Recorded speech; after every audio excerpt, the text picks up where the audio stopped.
3, 2, 1.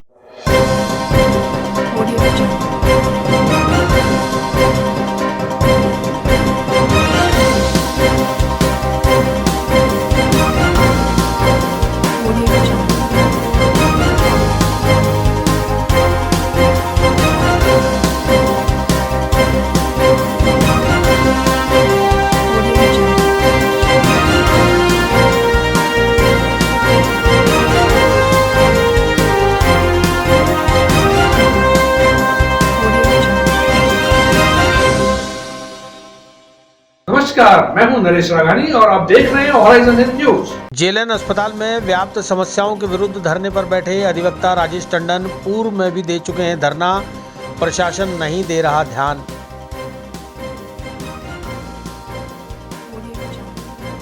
Tanishq jewellers Ajmer पहले से भी बेहतर सेफ्टी के गोल्ड स्टैंडर्ड्स के साथ तैयार है आपके आगमन के लिए। सुंदर आभूषण और बेहतरीन कलेक्शन के लिए आज ही अपॉइंटमेंट बुक करें। Visit Tanishq jewellers, India motor circle, Ajmer.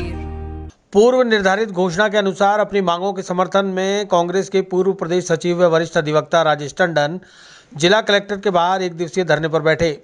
JLN अस्पताल में पिछले दिनों कोविड-19 वार्ड में हुए अग्निकांड के दोषी अधिकारियों और कर्मचारियों के विरुद्ध फौजदारी मुकदमा दर्ज करवाने और मृतक आश्रितों को 20 लाख रुपए मुआवजा दिए जाने की मांग के साथ ही जेएलएन अस्पताल में 15 साल से या इससे भी ज़्यादा समय से अजमेर में कार्यरत चिकित्सकों का ट्रांसफ़र अजमेर से बाहर व अन्य जिलों में करने की मांग को लेकर धरने पर बैठे टंडन ने मीडिया को बताया कि जैसे प्रशासनिक अधिकारियों और पुलिस अधिकारियों का ट्रांसफ़र किया जाता है तो डॉक्टरों का ट्रांसफ़र क्यों नहीं किया जाता। इनका ट्रांसफ़र कौन रुकवाता है और क्यों रुकवाता है, इसमें भ्रष्टाचार की बू आती है। अस्पताल के चिकित्सकों के घरों के अंदर दवाई की दुकानें कैसे खुली हुई हैं और किसने इन दुकानों को खोलने का लाइसेंस दे रखा है, जबकि यह विधि विरुद्ध है। इन सब मांगों को जल्द से जल्द पूरा कराने की मांग को लेकर अजमेर कलेक्ट्रेट के बाहर सांकेतिक धरना शुरू किया गया है।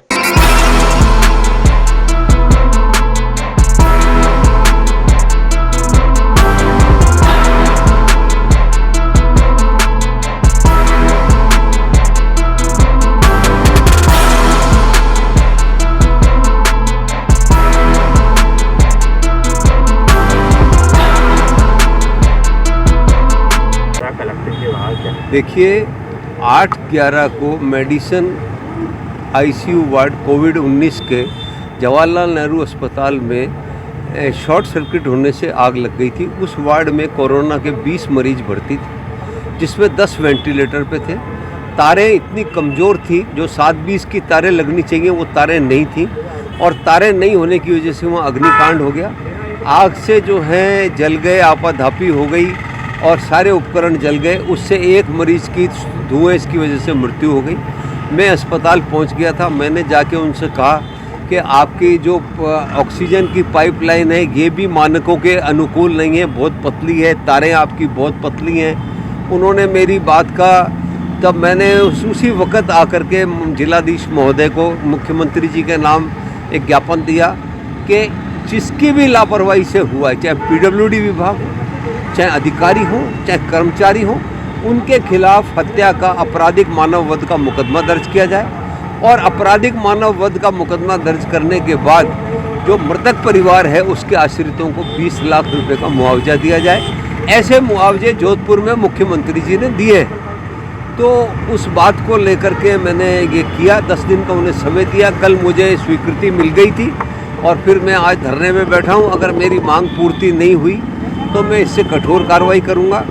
दूसरी मेरी मांग है, जो मैंने इनको ज्ञापन दिया है, कि अजमेर में 30-30 साल से 20-20 साल से डॉक्टर बैठे हुए हैं। वो डॉक्टर कोई स्थानांतरण की नीति नहीं है। SP, collector, deputy SP, RAS, जज, मजिस्ट्रेट सब बदल जाते हैं। तो 30 साल तक डॉक्टर क्यों एक ही जगह बैठे रहते हैं? उन डॉक्टरों ने 300 रुपये प्रति पेशेंट लेना शुरू कर दिया है और घरों के अंदर, आवासीय घरों में दवाइयों की दुकानें खोलनी है। अब उन दवाइयों की दुकानों पे वही दवाई मिलती है जो वो लिखते हैं, बाकी शहर में कहीं नहीं मिलती। तो ऐसी परिस्थिति में आप आवासीय क्षेत्र में कैसे दवाई की दुकान खुल गई? आवासीय क्षेत्र में वाणिज्यिक कार्रवाई करने की, गतिविधियां करने की ड्रग इंस्पेक्टर ने लाइसेंस कैसे दे दिए? इस बात को लेकर के मेरी उनसे जो है कि एक नीतिगत निर्णय हो, डॉक्टरों का भी बने कि इनका स्थानांतरण होना चाहिए। आपको मैं ऐसे 50 डॉक्टर गिना दूं जो पिछले 20 साल से अजमेर में बैठे हैं और ना तो कभी जाते हैं। कौन है जो उनकी दलालियां करता है, कैसे उनके ट्रांसफ़र रुक जाते हैं, मुझे ये आज तक समझ नहीं आया। अब क्या निश्चित का धरना है, क्या एक दिन का ही? एक दिन का धरना है। अगर मेरी बात नहीं मानी गई तो मैं इसके बाद कठोर कार्रवाई करूंगा और फिर उसके लिए मैं जिला प्रशासन से मांग करूंगा। अभी अपन ने जो पहले भामाशाह योजना वाला करा था और अम्बू बैग का, तो भामाशाह वाली फाइलें तो एसीबी वाले ले गए, अम्बू बैग की फाइलें अभी तक नहीं गई हैं। तो मेरा ये भी है कि अम्बू बैग की फाइलें जब एसी में पहुंच जाए, जो अपन ने पिछली बार किया उन्होंने मान लिया, मुकदमे दर्ज कर लिए, पर एसीबी के अंदर अभी तक अम्बू बैग की फाइलें अस्पताल से नहीं दी गई हैं। इसलिए मेरी ये मांग है कि अम्बू बैग भी जाए, अस्पताल की नीति बने, स्थानांतरण की नीति बने, घर पे जो दवाइयों की दुकानें चल रही हैं वो बंद हों और उसके बाद निश्चित रूप से मुआवजा राशि मिले और इन पे मुकदमा दर्ज हो।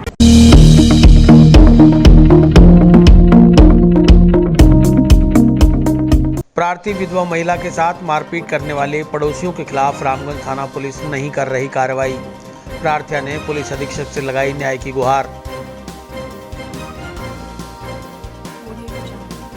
तनिष्क ज्वेलर्स अजमेर पहले से भी बेहतर सेफ्टी के गोल्ड स्टैंडर्ड्स के साथ तैयार है आपके आगमन के लिए। सुंदर आभूषण और बेहतरीन कलेक्शन के लिए आज ही अपॉइंटमेंट बुक करें। Visit Tanishq jewellers, India motor circle, Ajmer. Khanpura road Ramdev मंदिर के सामने सुभाष नगर में रहने वाली परिवादी मंजू बागड़ी ने आज पुलिस अधीक्षक से मिलकर न्याय की गुहार लगाई। मंजू बागड़ी ने बताया कि वह एक विधवा औरत है, उसे उसके ही पड़ोसी गाली गलौज और मारपीट करते हैं। उसके घर के पास एक छोटी गली है जिसमें रास्ता निकालने को लेकर 1 महीने पहले विवाद हुआ था। उस दौरान पड़ोसी दिनेश, सुनील, राजेश और उसके परिवार के लोगों ने उसके साथ जबरन मारपीट की और उसके कपड़े फाड़ दिए, जिसकी रिपोर्ट रामगंज थाने में 3 अक्टूबर को दर्ज कराई थी, जिसका वीडियो भी मौजूद है। लेकिन रामगंज थाना पुलिस उनके विरुद्ध कोई कार्रवाई नहीं कर रही, बल्कि उसे ही प्रताड़ित किया जा रहा है। परिवादी मंजू ने पुलिस अधीक्षक से मामले में न्याय कर राहत और सुरक्षा दिलाने की मांग की है।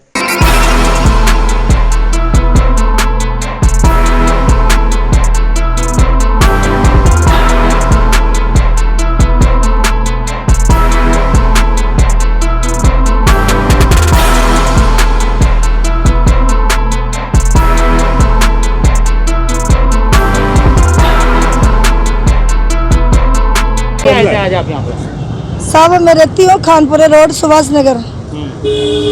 और ना वो पड़ोसी मेरा रोजाना गाला गलौज तो रोज बकते रहते हैं मेरे को, तो मैं ध्यान नहीं करती हूँ। मैं सुबह काम पे जाती हूँ साहब, चूने बटे के काम पे जाती हूँ, काम करती हूँ।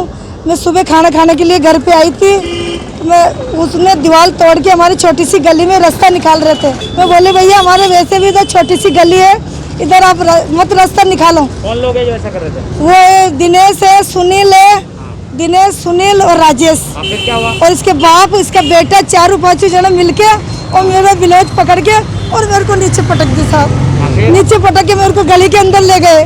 गली के अंदर ले जाके मेरे को बुरी तरह से मारने लग गए। तो बोले मेरे को छोड़ दे साहब, है ना, मेरा ऊपर तक पूछे के बहुत ऊपर तक पूछे, तू क्या कर लेगी मेरा के।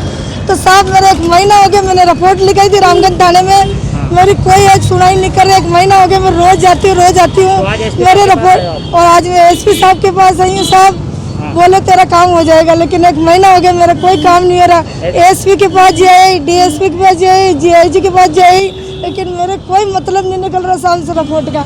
और बोलते हैं कि तेरे बच्चे का और ध्यान रख लेना के इसके साथ में क्या करूँगा, कि साहब ऐसे धमकियाँ देता है मेरे को आए दिन। सुभाष नगर खानपुरा रोड पर साहब, सुभाष नगर खानपुरा रोड पर। वो लोग भी वहीं रहते हैं? वो लोग भी हमारे पड़ोसी सामने रहते हैं, उनका रोड पे मकान है और मेरा गली के अंदर मकान है। तो 1 महीने पहले हुआ था झगड़ा? 1 महीने पहले झगड़ा हुआ था साहब, 3 तारीख को झगड़ा हुआ था। अब मेरे रिपोर्ट का कोई मतलब नहीं निकल रहा साहब। मेरे देखो मैं विधवा औरत हूँ, मेरे बच्ची कमा के खिलाती हूँ साहब। धमकियाँ भी देता है और पत्थर फेंकता है छत पे से हमारे, और रात को भी हमारे गेट बजा के चल जाता है, हमारे को धमकियाँ देता है साहब।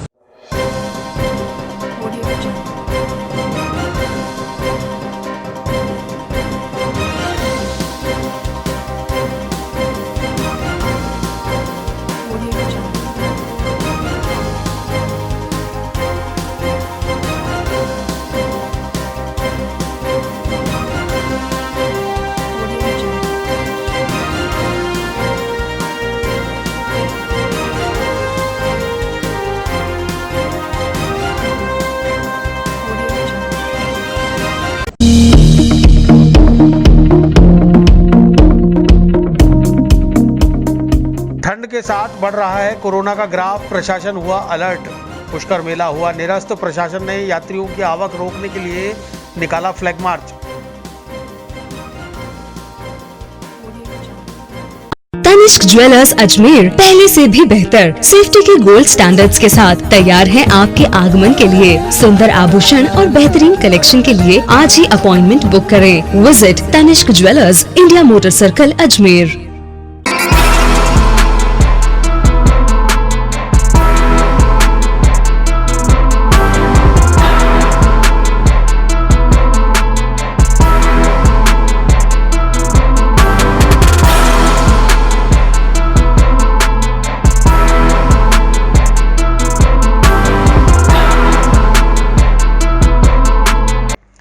धार्मिक नगरी पुष्कर के कई महीनों से सुनसान पड़े बाजारों में कार्तिक माह में लौटती रौनक ने प्रशासन के चेहरे पर चिंता की लकीर ला दी है। बुधवार को धार्मिक नगरी पुष्कर में उपखंड पालिका प्रशासन और पुलिस ने सामूहिक फ्लैग मार्च निकालकर कोरोना गाइडलाइन की पालना की अपील की।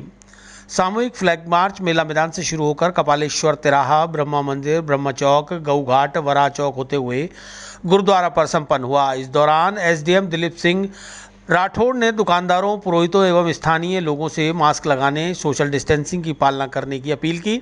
एसडीएम दिलीप सिंह राठौड़ ने बताया कि कोरोना संक्रमण के कारण पुष्कर मेले के कार्यक्रमों को पहले ही निरस्त कर दिया गया, लेकिन कुछ दिनों से पुष्कर नगर में श्रद्धालुओं की भीड़ बढ़ने लगी है, जिससे संक्रमण का खतरा भी बढ़ा है।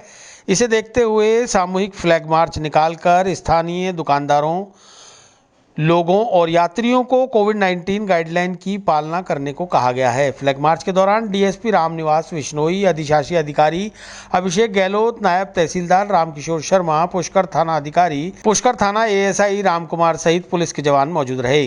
देखिए, ऐसा है कि आप लोग भी देख रहे हैं कि न्यूज़पेपर के माध्यम से और अन्य माध्यमों से हमें सूचना मिल रही है कि लगातार कोरोना के केसेस में वृद्धि हो रही है और ये कार्तिक का माह चल रहा है और यहाँ पे सालों से पुष्कर मेले का आयोजन किया जाता है। लेकिन इस बार राज्य सरकार के निर्देशानुसार और अभी पशुपालन विभाग के भी क्लियर कट इंस्ट्रक्शन है, तो इस बार पुष्कर मेला 2020 का आयोजन निरस्त किया जा चुका है। तो हमारा यही मानस है कि ज़्यादा से ज़्यादा लोगों में ये अवेयरनेस फैलाई जाए, उनको इन्फॉर्मेशन दी जाए कि इस बार मेले का आयोजन नहीं होगा। यदि कोई व्यक्ति भूलवश या किसी कारणवश यहाँ आ जाएँ और वो फिर एक परेशानी का सामना करना पड़े, इसीलिए हम लोग आपके माध्यम से और विभिन्न कम्युनिकेशन चैनल के माध्यम से ये चाहते हैं कि लोगों को ये क्लियर कट मैसेज हो कि इस बार पुष्कर मेले का आयोजन नहीं होगा और लोग नहीं आए। फिर भी हम देख रहे हैं कि पिछले 2-3 दिनों से यहाँ पे काफ़ी लोगों की आवाजाही बढ़ी है, तो उसके लिए लोगों को सेंसिटाइज़ करने के लिए और उनमें ज़्यादा अवेयरनेस फैलाने के लिए आज हमने फिर एक सामूहिक फ्लैग मार्च का आयोजन किया और लोगों को, दुकानदारों को उनको एक समझाइश की कि आप कोविड प्रोटोकॉल का पालन करें। और आज हमने समझाइश की है, कल से हम देखेंगे कि यदि उसके बावजूद भी कोई सुधार नज़र नहीं आता है तो फिर हम स्ट्रिक्ट कार्रवाई करेंगे।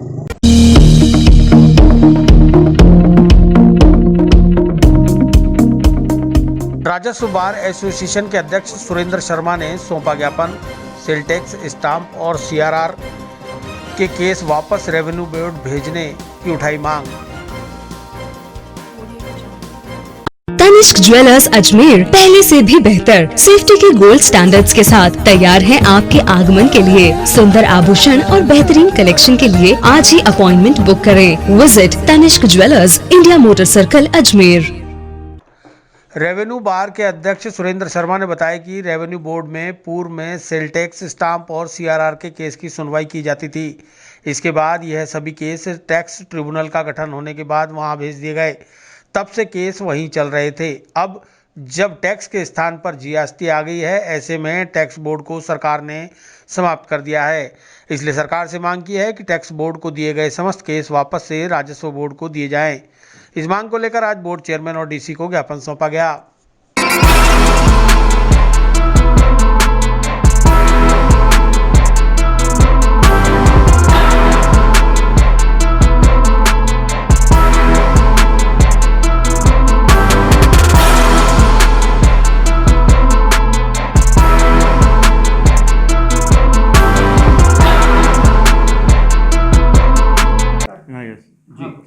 रेवेन्यू बोर्ड में सेल टैक्स के केसेस, स्टाम्प के केसेस और CRR के केसेस पहले रेवेन्यू बोर्ड में सुनाए होते थे। उसके बाद टैक्स ट्रिब्यूनल का गठन हुआ, सेल्टियस के केसेस वहाँ गए, उसके बाद स्टाम्प के केसेस गए और एक्साइज के केसेस वहाँ चले गए और वहाँ सुनवाई होने लगी। अब GST वगैरह आ गई है तो सरकार इस टैक्स बोर्ड को समाप्त करेगी।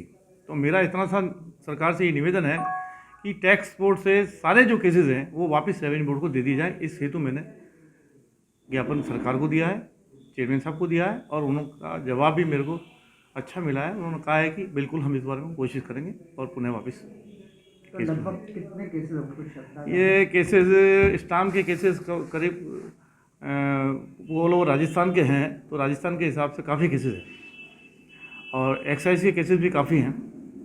अच्छा, संभाग आयुक्त को भी आपने? हाँ, पूर्व में क्या हुआ, AA की कोर्ट को अबलिश करने का चल रहा था तो इन्होंने सारे LR एक्ट के जितने भी केसेस थे डिवीजनल कमिश्नर को ट्रांसफ़र कर दिए। डिवीजनल कमिश्नर आज की तारीख में कोर्टों में बैठते नहीं है, तो मैंने पुनः लेटर लिखा है सरकार को कि जो भी केसेस डिवीजनल कमिश्नर को आपने ट्रांसफ़र किए हैं वो वापस RAA को दिए जाए। RAA की कोर्स को एज इट इज रखा जाए जिससे राजस्थान के काश्तकारों को पूरा लाभ मिले और उनके प्रकरण अतिशीघ्र निस्तारण हो और उनको न्याय मिल सके।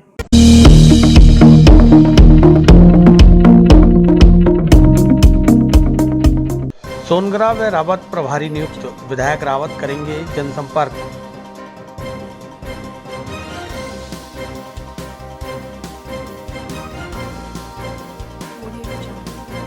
तनिष्क ज्वेलर्स अजमेर पहले से भी बेहतर सेफ्टी के गोल्ड स्टैंडर्ड्स के साथ तैयार है आपके आगमन के लिए। सुंदर आभूषण और बेहतरीन कलेक्शन के लिए आज ही अपॉइंटमेंट बुक करें। Visit Tanishq jewellers, India motor circle, Ajmer.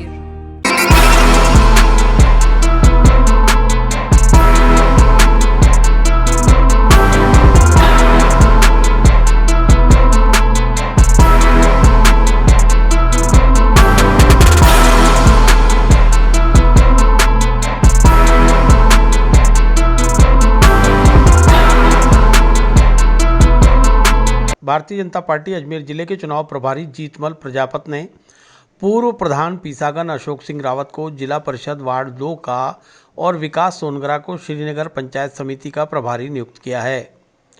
Ajmer ग्रामीण पंचायत समिति क्षेत्र में पुष्कर विधायक सुरेश सिंह रावत भाजपा प्रत्याशियों के पक्ष में कल खोड़ा गणेश से चुनाव प्रचार आरंभ करेंगे। रावत 19 नवंबर गुरुवार को सुबह 8 बजे से प्रचार व जनसंपर्क अभियान का शुभारंभ करेंगे। भाजपा के मीडिया प्रभारी मोहित जैन ने जानकारी देते हुए बताया, भारतीय जनता पार्टी अजमेर जिले के अंदर मजबूती से चुनाव लड़ रही है। हमारे सभी नेता, स्थानीय जनप्रतिनिधि एकजुट होकर सभी विधानसभाओं के अंदर सघन जनसंपर्क चालू कर दिया है। पुष्कर हो, नसीराबाद हो, केकड़ी हो, मसूदा हो, चाहे ब्यावर हो, हमारे सभी विधायक प्रत्याशी जिलाध्यक्ष माननीय देवी शंकर जी बुधरा के नेतृत्व के अंदर भारतीय जनता पार्टी एकमुश्त होकर चुनाव लड़ेगी और कांग्रेस की जो नाकारा नीतियां हैं, बिजली पानी की व्यवस्था पूरे अजमेर जिले के अंदर, पूरे प्रदेश के अंदर कांग्रेस के राज में ठप हो चुकी है। 5-5, 6-6 घंटे की बिजली की कटौती की जा रही है जिससे जनता परेशान है, किसान परेशान है। पानी की जो पीने का पानी है उसकी सप्लाई नियमित रूप से कहीं नहीं हो पा रही, कहीं 2 दिन, कहीं 3 दिन, और वो भी पानी सही टाइम पर नहीं आ रहा है जिससे आम जन को बहुत कठिनाइयों का सामना करना पड़ रहा है। और कांग्रेस के इन कालगुजारियों के खिलाफ हमें पूरा विश्वास है कि अजमेर जिले की जनता कांग्रेस के खिलाफ वोट करेगी और अजमेर के अंदर जिला प्रमुख एक बार फिर भारतीय जनता पार्टी का बनाएगी और सभी 11 के 11 प्रधान भारतीय जनता पार्टी के बनने जा रहे हैं।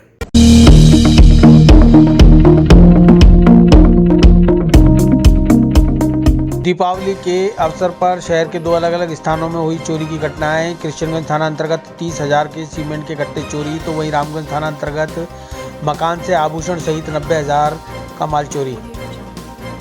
तनिष्क ज्वेलर्स अजमेर पहले से भी बेहतर सेफ्टी के गोल्ड स्टैंडर्ड्स के साथ तैयार है आपके आगमन के लिए। सुंदर आभूषण और बेहतरीन कलेक्शन के लिए आज ही अपॉइंटमेंट बुक करें। Visit Tanishq jewellers, India motor circle, Ajmer.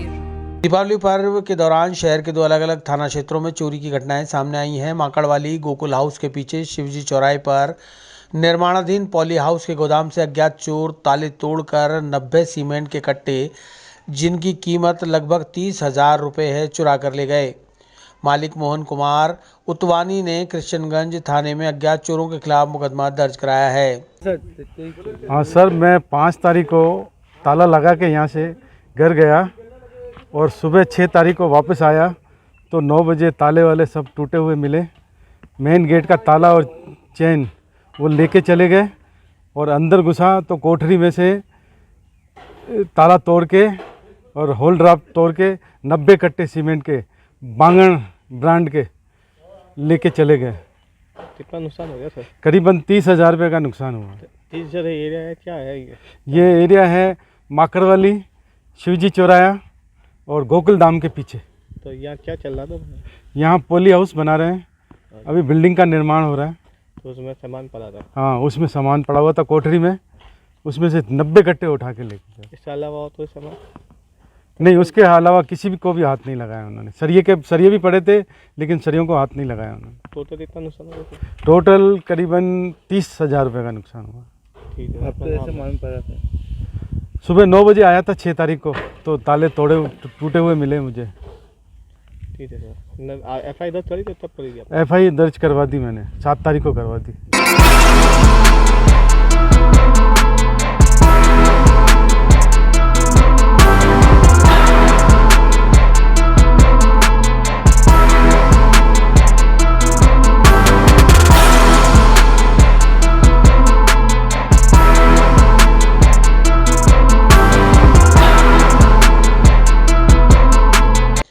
इसी तरह रामगंज थाना अंतर्गत Ajay Nagar tin shed colony में रहने वाले सूरजमल ओढ़ के घर से अज्ञात चोरों ने ताले तोड़कर घर में रखे चांदी के आभूषण, स्टील के बर्तन, कूलर, कंप्यूटर की स्क्रीन, अनाज व अन्य सामान चुरा लिया, जिसकी कीमत लगभग 80 से 90 हज़ार रुपये बताई जा रही है। सूरजमल ने अज्ञात चोरों के खिलाफ रामगंज थाने में मुकदमा दर्ज कराया है। जी भैया बताइए, कहाँ चोरी हुई है और कितने की चोरी हुई है? भैया अंदर मेरा बक्सा था, उसमें एक बच्चे की चांदी की पायल थी, चांदी का घड़ा था, वो चोरी हो गया। प्लस एक मेरे स्टील का बर्तन का घोड़ा था, वो चोरी हो गया। स्टील एक पीतल का घड़ा चोरी हो गया। अंदर मेरे कंप्यूटर की स्क्रीन पड़ी थी वो चोरी हो गई, LCD जिसे कहते हैं। एक मेरे इधर ही कंप्यूटर का UPS पड़ा था, वो चोरी हो गया। ऊपर मेरा एक कूलर पड़ा था, 14-15 हज़ार का था, वो उषा हनीवेल का, वो चोरी हो गया। 3 बोरी अनाज है और कुछ खाने पीने का सामान है। लगभग कितने की चोरी हुई होगी? ये लगभग 80-90 हज़ार की चोरी हुई। कौन सी इलाका है ये? ये अजय नगर कहलाता है, tin shed colony Ajay Nagar. थाने में मुकदमा दर्ज करवा दिया? बिल्कुल कराया था। कौन सा थाना लगता है? रामगंज थाना।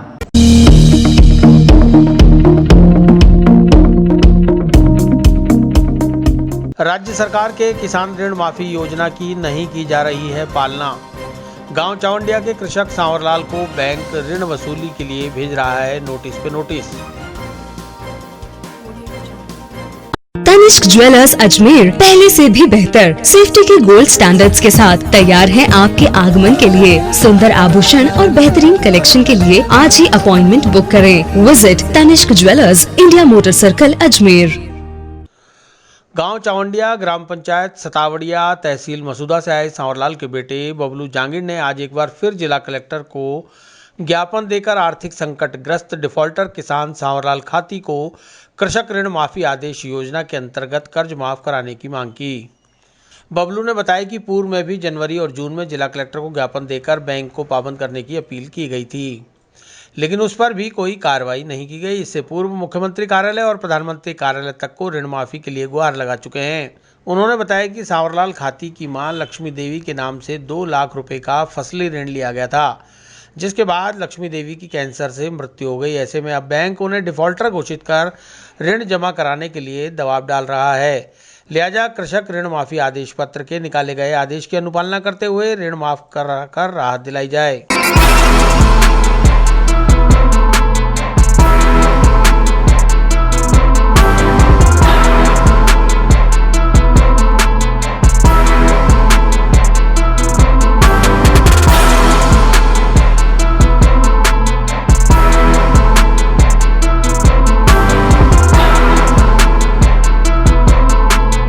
सर, ये किसान ऋण माफ़ी जो योजना निकाल राजस्थान सरकार ने, उनके रिगार्डिंग ये मामला है। तो सांवरलाल जो खाती जो मेरे पिताजी है और मेरी दादी माँ जो लक्ष्मी देवी है सांवरलाल जी की माता जी, उन्होंने ऋण लिया था 2016 में, 4 साल पहले। अब क्या है कि उनके पास पैसे पहले भी नहीं थे और 2018 में जो लक्ष्मी देवी है जो सांवरलाल जी की माता जी, उनको कैंसर हो गया था। उस कैंसर के पैसे भी नहीं थे, तो उनके इलाज के वो व्यवस्थित इलाज नहीं करा पाए, उनकी मृत्यु हो गई थी। अब बैंक वाले नोटिस भेज रहे, दबाव डाल रहे थे। बैंक में जाके उन्होंने रिक्वेस्ट की कि साहब आप हमारा जो खाताधारक है लक्ष्मी देवी उनके नाम पर ऋण माफ़ कर दो क्योंकि उनका इंश्योरेंस हो तो बैंक वाले ने नकार दिया। फिर हम कलेक्टर साहब से भी मिले, एसडीएम साहब से मिले, गहलोत साहब से 2 बार मिले, मुख्यमंत्री जी से, उप मुख्यमंत्री जी को भी लेटर दिया था। उनके अलावा जितने भी सरकारी विभाग है, सहकारिता विभाग है और कृषि विभाग है, इनको भी मैंने लिखित में ईमेल के जरिए, कॉल के द्वारा भी किया था। उनके अलावा प्रधानमंत्री जी को भी 2 बार लेटर भेजा था और उनके प्रधानमंत्री जो कार्यालय पीएमओ वहाँ पे कॉल के द्वारा भी सारी चीज़ें बता दी गई। साहब हमें बहुत दिक्कत है, हमें इसमें माफ़ी दिलवाए सर, कर्ज माफ़ी दिलवाए।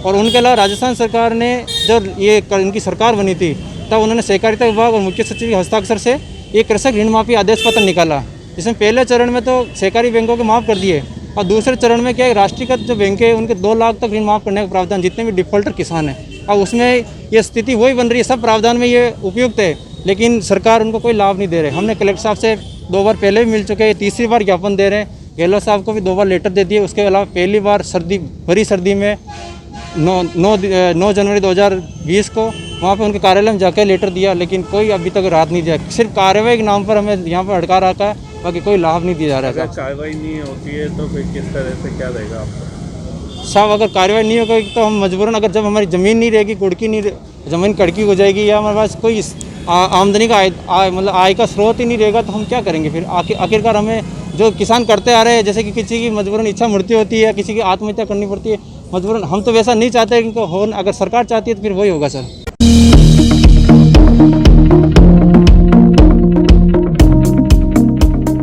ब्यावर नगर परिषद के 2 कर्मियों की कोरोना ने ली जान, आयुक्त व सभापति रहे नदारद, परिषद कर्मियों ने दी श्रद्धांजलि। ब्यावर से संवाददाता हेमंत साहू की रिपोर्ट। तनिष्क ज्वेलर्स अजमेर पहले से भी बेहतर सेफ्टी के गोल्ड स्टैंडर्ड्स के साथ तैयार है आपके आगमन के लिए। सुंदर आभूषण और बेहतरीन कलेक्शन के लिए आज ही अपॉइंटमेंट बुक करें। Visit Tanishq jewellers, India motor circle, Ajmer. लगातार 1 महीने से कोरोना बचाव अभियान में अहम भूमिका निभा रहे नगर परिषद के प्रशासनिक अधिकारी गुलशेर खान ने कोरोना की गिरफ्त में आकर अपनी जान गंवा दी। इसी तरह नगर परिषद के चालक ज्ञानचंद भी कोरोना संक्रमित होकर मौत की आगोश में समा गए। इसे लेकर नगर परिषद में श्रद्धांजलि सभा आयोजित हुई, जिसमें नगर परिषद अधिकारी महेंद्र फुलवारी, मनोज शर्मा, कर्मचारी संघ अध्यक्ष अशोक जादम, उपखंड कोविड प्रभारी शलभ टंडन सहित अनेक परिषद कर्मियों और सफाई कर्मियों ने नगर परिषद के अधिकारी गुलशेर खान के चित्र पर माल्यार्पण व पुष्प अर्पित कर उनके द्वारा किए गए कार्यों की सराहना की और खान के निधन पर 2 मिनट का मौन रखकर शोक व्यक्त किया। शोक सभा में परिषद आयुक्त जब्बर सिंह, सभापति नरेश कनौजिया और सभी 60 वार्डों के पार्षद सहित मनोनीत पार्षद भी नदारद नजर आए।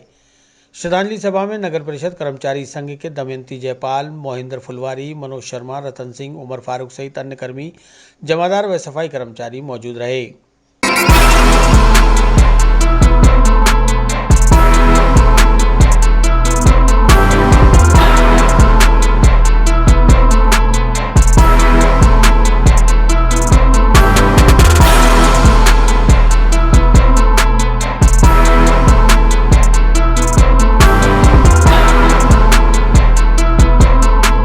गुलशेर खान जी और हमारे परिवहन शाखा के, गैराज शाखा के ज्ञान जी, आज उनका आकस्मिक निधन हुआ है कोरोना से। और ये दोनों ही नगर परिषद के फौजियों की तरह इन लोगों ने पूरे कोरोना काल में काम किया प्रशासन के साथ, नगर परिषद के साथ, और इनका जो बलिदान है वो व्यर्थ नहीं जाएगा। हम लोग पूरी और शिद्दत से इस पूरे कार्यक्रम को अच्छी तरीके से करेंगे, लोगों को जागरूक करेंगे ताकि जनता ये समझ जाए कि सावधानी से ही आप इसका बचाव कर सकते हो, वरना अभी जब तक हमारे पास दवाई नहीं आ जाती, केवल हमें सावधानी ही रखनी पड़ेगी। मुंह पे मास्क लगाना ही पड़ेगा, 2 गज दूरी रखनी पड़ेगी, सार्वजनिक स्थानों पे थूकना नहीं है, बार बार हमें हाथ धोना है। इन चीज़ों का पालन हम लोगों को स्पष्ट रूप से करना है। हम लोग चाहेंगे कि हम पूरी जनता जो हमारे ब्यावर शहर की है इन सभी नियमों का पालन करें। आज इनकी मृत्यु एक संदेश देके हमें गई है कि अभी कोरोना गया नहीं है और इसका खतरा बरकरार है। यहाँ के सारे कर्मचारी इस चीज़ को जान लें कि वो लोग भी सावधानी प्रॉपर तरीके से रखें ताकि कोई भी विपदा उनके परिवार पे ना आए। धन्यवाद। श्री गुलशेर जी खान अतिरिक्त प्रशासनिक अधिकारी, जो कि राज्य सरकार के आदेशानुसार मास्क वितरण में ड्यूटी लगाई गई, इनको कोरोना पॉजिटिव होने की खबर सुनते ही और इनकी डेथ हो गई थी कल। नगर परिषद कार्यालय एवं सफाई कर्मचारी सभी में शोक की लहर दौड़ गई है। हमारे दो साथी जो हमारी जान दी वो हमसे बिछड़ गई है। इस नगर परिषद ब्यावर को बड़ा दुख है कि हमें संसाधन दिया जाए ताकि हम आम पब्लिक को मास्क बांटते समय या किसी भी कार्य में कोरोना महामारी में हम कार्य करते समय हमारी सेफ्टी की जाए, अन्यथा हम आगे की कार्रवाई का बहिष्कार करेंगे। यही मैं सरकार से उम्मीद रखता हूं कि हमें जल्दी से जल्दी सेफ्टी कराई जाए।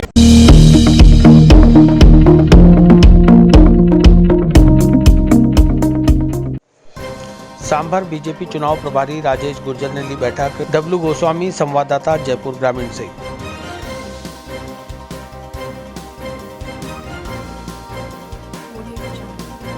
तनिष्क ज्वेलर्स अजमेर पहले से भी बेहतर सेफ्टी के गोल्ड स्टैंडर्ड्स के साथ तैयार है आपके आगमन के लिए। सुंदर आभूषण और बेहतरीन कलेक्शन के लिए आज ही अपॉइंटमेंट बुक करें। Visit Tanishq jewellers, India motor circle, Ajmer.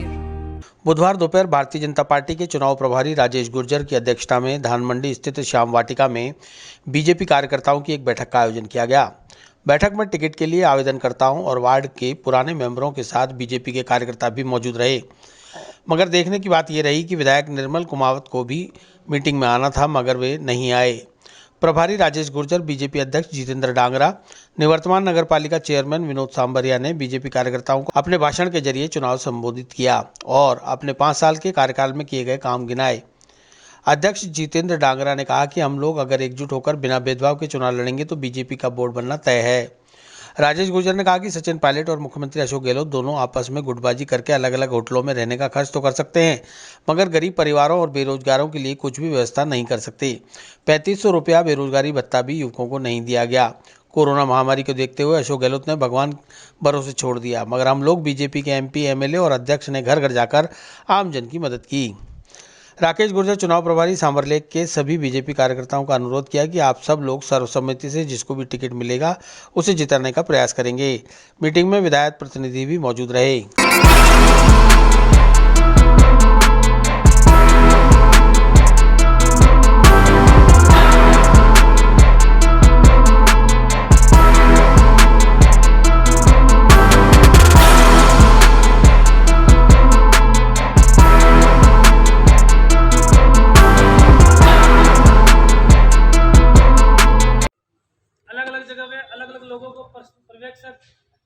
प्रभारी लगाया है और सांभर में मुझे ये जिम्मेदारी भारतीय जनता पार्टी ने दी है। उसके लिए मैं आदरणीय प्रदेश अध्यक्ष श्री सतीश पूनिया जी और संगठन महामंत्री श्री चंद्रशेखर जी का आभार व्यक्त करता हूं कि उन्होंने मुझे सांभर में यहाँ प्रभारी के नाते दायित्व दिया है। मैं समझता हूं कि मैं ईमानदारी से इस दायित्व का निर्वहन करूंगा और तमाम कार्यकर्ताओं की हितों की रक्षा करूंगा। और ये प्रभारी जो जिम्मेदारी है ये समन्वय की है, संपर्क की है, संवाद की है। सब लोगों के बीच में बैठ के हम तालमेल करके रीति नीति बनाएंगे और योजना के साथ में दोबारा भारतीय जनता पार्टी का कैसे बोर्ड बने इस पर चर्चा करेंगे। इसको लेकर आज ये बैठक आउट की गई थी।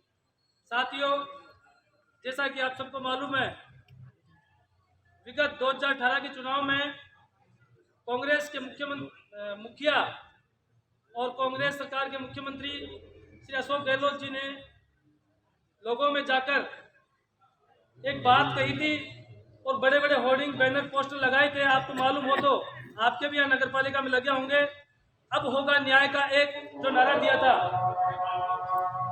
है आपको शायद याद, अब होगा न्याय, इस प्रकार का स्लोगन दिया था उन्होंने। और मैं समझता हूँ कि जिस दिन से उनकी सरकार बनी उस दिन से न्याय नहीं अन्याय होना शुरू हुआ। उन्होंने बड़ी बड़ी बैठकों में और उनके जो मुखिया थे, उनके जो सरदार थे राहुल गांधी जी, उन्होंने युवाओं से वादा किया था कि 3500 रुपये का बेरोजगारी भत्ता देंगे हम और युवाओं को रोजगार देंगे। लेकिन रोजगार तो नहीं बल्कि बेरोजगार ज़्यादा इस राजस्थान में उत्पन्न हुए, पैदा हुए और ददर की ठोकरें खाने को मजबूर हुए।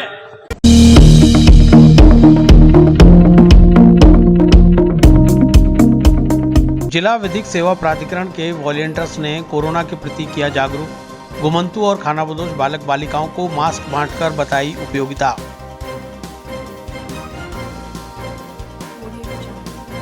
तनिष्क ज्वेलर्स अजमेर पहले से भी बेहतर सेफ्टी के गोल्ड स्टैंडर्ड्स के साथ तैयार है आपके आगमन के लिए। सुंदर आभूषण और बेहतरीन कलेक्शन के लिए आज ही अपॉइंटमेंट बुक करें। Visit Tanishq jewellers, India motor circle, Ajmer.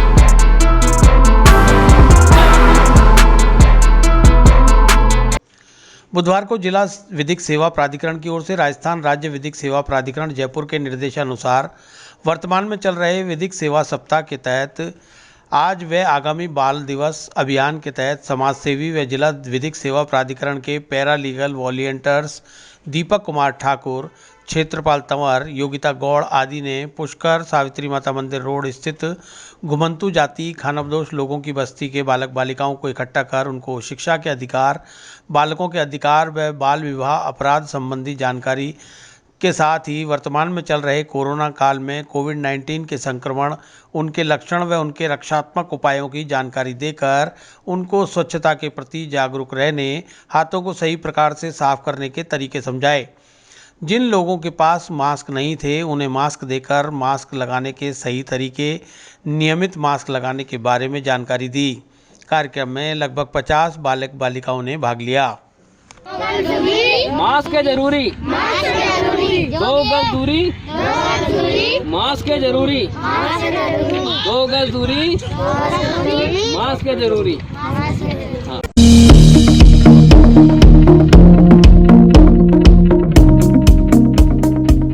कोविड-19 जागरूकता अभियान, 200 जरूरतमंदों को बांटे मास्क।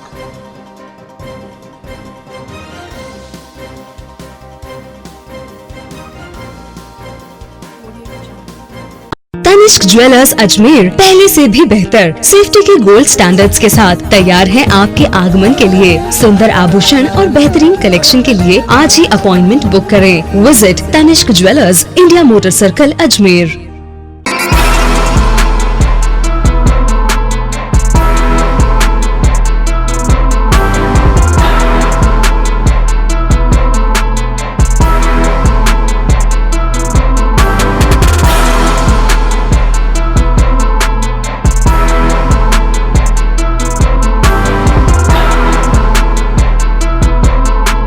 कोविड-19 संक्रमण के बचाव के लिए जिला प्रशासन द्वारा चलाए जा रहे जागरूकता अभियान के तहत आज जवाहर फाउंडेशन और पूर्वांचल जन चेतना समिति द्वारा समिति के महासचिव शिव कुमार बंसल व पार्षद कैलाश कोमल के नेतृत्व में कल्याणीपुरा और गुलाबबाड़ी क्षेत्र में आमजन को मास्क लगाने की समझाइश के साथ ही 200 जरूरतमंदों को मास्क वितरित किए।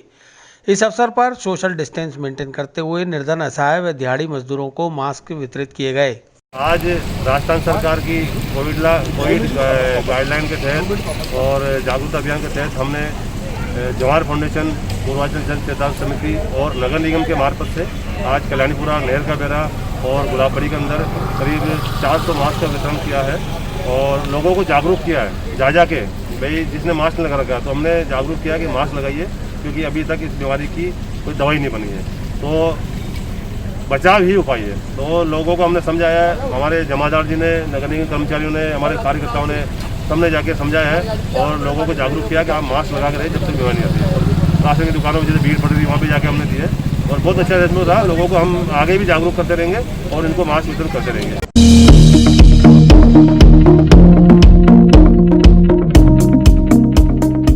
संगीतमय सुंदरकांड पाठ का आयोजन, भजनों के साथ आरती कर प्रसाद किया वितरित।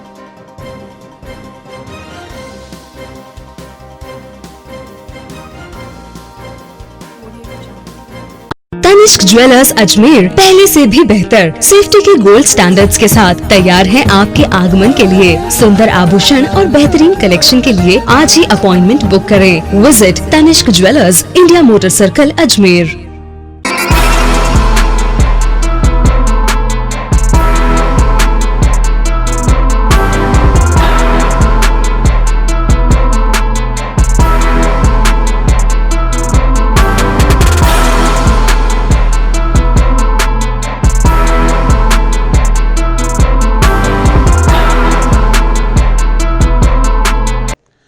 बुधवार को सागर विहार वैशाली नगर स्थित कृष्णा कुंज में कार्तिक मास में संगीतमय सुंदरकांड का पाठ आयोजित किया गया। प्रवक्ता राजेंद्र गांधी ने बताया कि पाठ स्थल को पुष्पों व अशोक के पत्तों से सजाकर मंडप का रूप दिया गया। पंडित पन्नालाल तेजावत और उनकी टीम ने सुंदरकांड का पाठ संगीत के साथ सुरीली आवाज में किया। हारमोनियम पर पदम मिश्रा, ऑक्टोपैड पर हिम्मत सिंह, ऑर्गन पर नवीन कुमार और ढोलक पर दीपक तेजावत ने अपनी छाप छोड़ी। इस अवसर पर भजनों की प्रस्तुति भी दी गई, जिस पर महिलाओं ने और बच्चों ने नृत्य कर प्रभु को रिझाया। एकता, भाव्या, आभा, विमला, बरखा ने नृत्य की पेशकश की। पाठ के पश्चात श्री राम परिवार की आरती की गई, जिसमें सभी भक्तों ने भाग लिया। अंत में प्रसाद वितरित किया गया। इस अवसर पर अनुज गांधी, पीयूष अरोड़ा, राहुल चौहान, अनिल गांधी, सुरेंद्र जैन सहित कई भक्तों ने धर्म लाभ कमाया।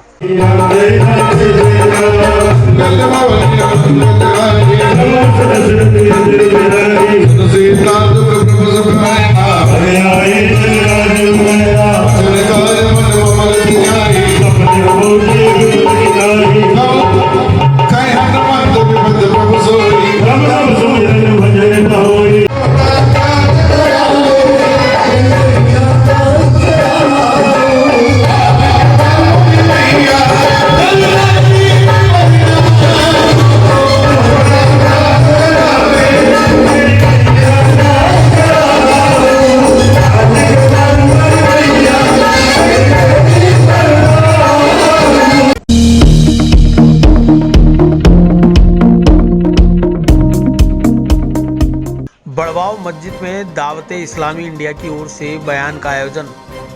मुस्लिम व्यापारियों को व्यापार और जिंदगी जीने के तरीके बताए। तनिष्क ज्वेलर्स अजमेर पहले से भी बेहतर सेफ्टी के गोल्ड स्टैंडर्ड्स के साथ तैयार है आपके आगमन के लिए। सुंदर आभूषण और बेहतरीन कलेक्शन के लिए आज ही अपॉइंटमेंट बुक करें। Visit Tanishq jewellers, India motor circle, Ajmer. मंगलवार शाम सूफी संत ख्वाजा मोइनुद्दीन हसन चिश्ती की दरगाह के नज़दीक बड़बाव मस्जिद में दावते इस्लामी इंडिया की जानिब से राजस्थान, मध्य प्रदेश और गुजरात के व्यापारियों के साथ व्यापार के तरीके और ज़िंदगी गुजारने के तरीकों पर बयान का आयोजन किया गया। निगरान अमजद अत्तारी ने ख्वाजा गरीब नवाज की खिदमत और सुन्नतों पर अमल का जज्बा भी बयान किया। अमजद अत्तारी ने कार्यक्रम में शामिल अकीदतमंदों और व्यापारियों से नमाज की परहेजगारी और इस्लाम के तरीके से एक दूसरे के साथ ज़िंदगी बसर करने की गुजारिश की। कार्यक्रम के आखिर में सलात व सलाम पेश किया गया और फातिहा ख्वानी के साथ मुल्क में अमन व अमान के साथ ही कोरोना के खात्मे की दुआ भी की गई। अहमदाबाद से आए मोहम्मद शब्बीर ने कार्यक्रम की जानकारी देते हुए बताया।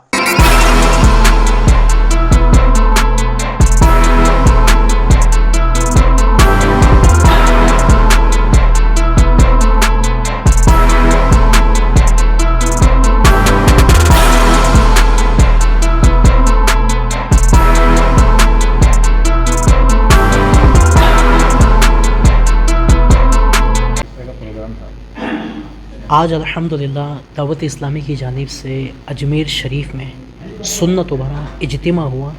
बिलखुसूस इसमें बिज़नेसमैन कम्युनिटी, ताजिरों को मदऊ किया गया, इनको इनवाइट किया गया और माशाल्लाह बड़ी तादाद में ताजिरों ने, आशिकाने गरीब नवाज़ ने शिरकत की, मदनी मुन्नों ने भी शिरकत की।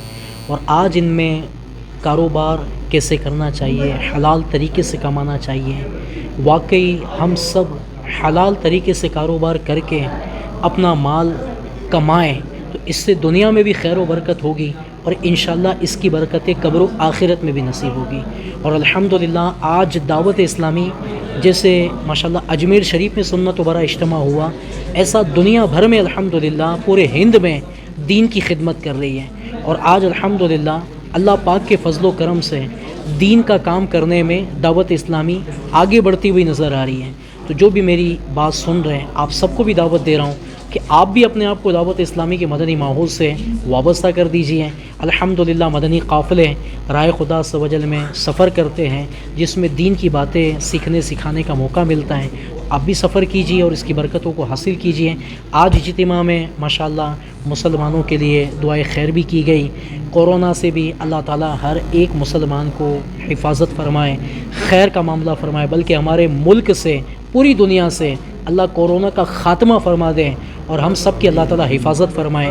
आफ़ियत का मामला गरीब नवाज़ के सदक़े अल्लाह ताला हम सब की हिफाजत फरमाए, बिलखुसूस हमारे मुल्क के हिंदुस्तान की अल्लाह पाक खैर और आफ़ियत और हिफाजत का मामला फरमाए। आमीन बिजाहिन नबी जन अमीन सल्लल्लाहु अलैहि वसल्लम।